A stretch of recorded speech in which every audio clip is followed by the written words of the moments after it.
So hari ni kita mau bercakap tentang apa benda yang menghalang kita daripada capai kekayaan.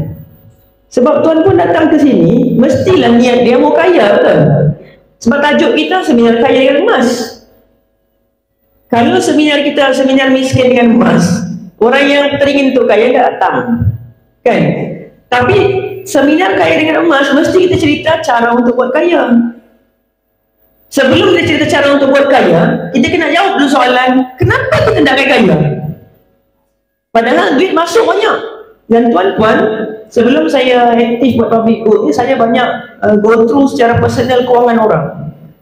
Ramai orang yang kewangannya koyak rabak, yang gaji dia kalau tengok belas ribu pun ada, puluh ribu pun ada. Tapi kalau nak betul pengurusan dia, memang ke laut juga. Dan ada seorang tu dia kerja oil and gas, gajinya belasan ribu lah. Isteri dia cakap, suami dia ni setiap bulan 2,000 dia spend dekat Shopee. Entah apa-apalah dia belanja, yang penting belanja lah. Sebab apa? Menjadi habit. Nah itu seram dia kan.